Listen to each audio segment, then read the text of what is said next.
పిఠాపురం చుట్టూ వైసీపీ రాజకీయం తిరుగుతోంది. అక్కడ పవన్ కళ్యాణ్ ఓటమి లక్ష్యంగా వైసీపీ వ్యూహాలు రచిస్తోంది. ఇందులో భాగంగా పిఠాపురం ఎమ్మెల్యే పిండెం దొరబాబుకు సీఎంఓ నుంచి పిలుపు వచ్చింది.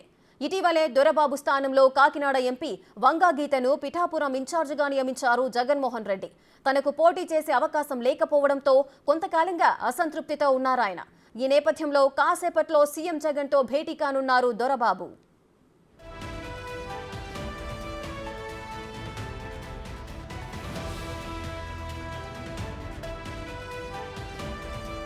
మరిన్ని వివరాలు మా ప్రతినిధి మల్లికార్జున్ అందిస్తారు. మల్లికార్జున్, చెప్పండి, పిఠాపురంలో వైసీపీ వ్యూహాలు ఏదైనా మార్చబోతున్నారా? ఎందుకంటే అక్కడ పోటీ చేయబోతున్నారు జనసేన అధినేత పవన్ కళ్యాణ్. ఈ మధ్యకాలం మనం చూసాము వంగ గీతకైతే ఆ స్థానం నుంచి అయితే కన్ఫర్మ్ గా టికెట్ లభించింది. కానీ ఇప్పుడు దొరబాబు కూడా జగన్ తో భేటీ కాబోతున్నారు. దీనికి సంబంధించిన అప్డేట్స్ ఏంటి?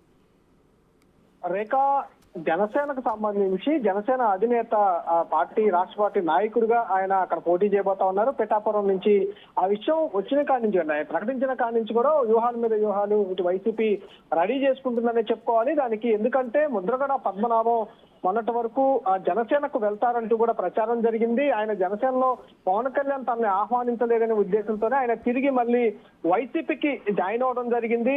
కాపు నేతలనే ఎక్కువగా కూడా వైసీపీ దగ్గర చేసుకోవాలని చూస్తుంది. అందులో భాగంగానే ఇటు ఎవరైతే ఉన్నారో వంగవీటి రాధాను కూడా అప్రోచ్ అయ్యారు, వైసీపీకి రావాలని ఆహ్వానించారు. కానీ ఆయన మాత్రం తప్పనిసరిగా టీడీపీలను ఉంటానని చెప్తూ ఉన్న నేపథ్యంలోనే అక్కడ ఉన్న నేతలందరినీ కూడా కలుపుకుపోయి కాపుల్ని ఎక్కువగా పార్టీకి చేరువ చేసుకోవాలనే ఉద్దేశంతో ఈ ఒక్కొక్కరిని జాయిన్ చేసుకున్న పరిస్థితి కూడా కనిపిస్తుంది. ఇదే ఉద్దేశంలో పిఠాపురంలో ఎక్కువగా కాపులు ఉంటా ఉన్నారు.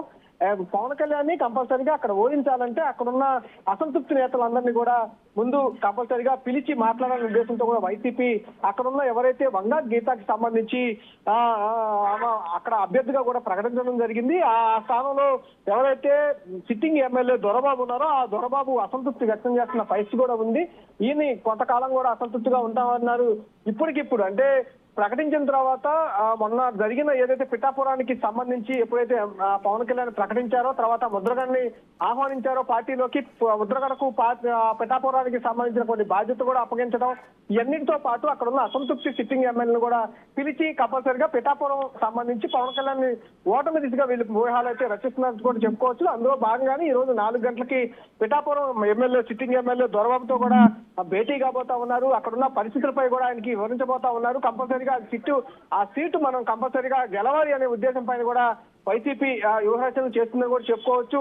ఈ రోజు అయితే బుజ్జగించే ప్రయత్నం అయితే ముందుగా చేస్తారు. ఆయన గనక అసంతృప్తి వ్యక్తం చేస్తే ఏదో ఒక హామీ ప్రకారం ఎమ్మెల్సీ గానీ వేరే హామీ అయితే ఇచ్చే అవకాశం అయితే కనిపిస్తా ఉంది.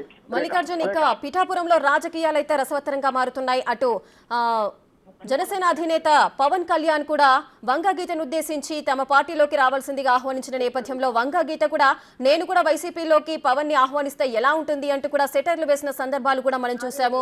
అక్కడ ఇద్దరి మధ్యలో కూడా పోటీ పటిష్టంగా ఉంది అని అనుకున్న నేపథ్యంలో ఇప్పుడు దొరబాబును జగన్ పిలవడంలో అసలు ఏంటి సారాంశం?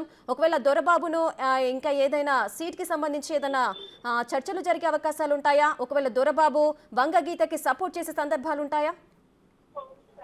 అంటే ఇప్పటికే దొరబాబు కంపల్సరిగా వంగా గీతాకి అక్కడ ఇన్ఛార్జిగా ఇచ్చిన సమయంలోనే ఆయన అసంతృప్తి వ్యక్తం చేశారు, పార్టీపై అసంతృప్తి వ్యక్తం చేశారు. కానీ వేరే పార్టీకి అయితే ఆయన వెళ్ళలేదు. కానీ ఆ పార్టీలోనే ఉంటూ ఆమె అభ్యర్థిత్వాన్ని వ్యతిరేకించడం జరిగింది. మొన్న ప్రకటించిన అభ్యర్థుల జాబితాలో కూడా ఆమెకు అభ్యర్థిగా ఎమ్మెల్యేగా మరోసారి పోటీ చేసేందుకు అక్కడ వైసీపీ అధిష్టానం లిస్ట్ లో పేర్లు కూడా ఇవ్వడం జరిగింది. ఈ నేపథ్యంలోనే అక్కడ ఉన్న అసంతృప్తులు అందరినీ కూడా సర్దుమణిగే విధంగా ఉంది. అలాగే పార్టీకి కోసం పనిచేసే విధంగా అయితే వ్యూహాల రచనలు చేస్తుందని కూడా చెప్పుకోవాలి. ఎందుకంటే మేజర్ గా అక్కడ పవన్ కళ్యాణ్ పోటీ చేస్తున్న నేపథ్యంలో అక్కడ ఉన్న ఓటు బ్యాంకింగ్ ఎక్కువ కూడా కాపులకు సంబంధించిన ఓటు బ్యాంకింగ్ అధికంగా ఉంటుంది. మొన్నటి వరకు టీడీపీలో కొంత అసంతృప్తి ఉన్నప్పటికీ కూడా అక్కడ అధినాయకుడు చంద్రబాబు ఆ అసంతృప్తులన్నింటినీ కూడా మాట్లాడటం జరిగింది, వాడిని బుజ్జగించడం జరిగింది. వాళ్ళు కంపల్సరీగా జనసేనకు అనుకూలంగా వాళ్ళు పనిచేస్తామని కూడా ప్రకటించడం జరిగింది. ఈ నేపథ్యంలోనే పవన్ కళ్యాణ్ కంపల్సరీగా అక్కడ గెలుపొందే అవకాశాలు ఎక్కువగా ఉన్న నేపథ్యంలో వైసీపీ కూడా దానికి ధీటుగా ప్రయత్నాలు చేయాలనే భాగంలోనే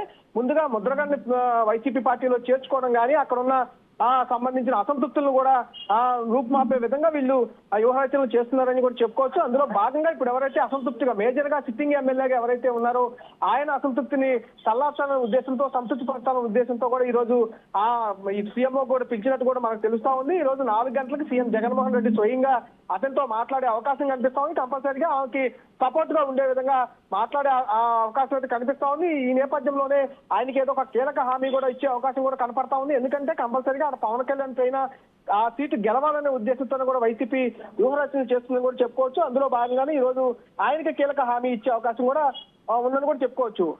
రేఖ. Right, thank you Mallikarjun, thanks for the details.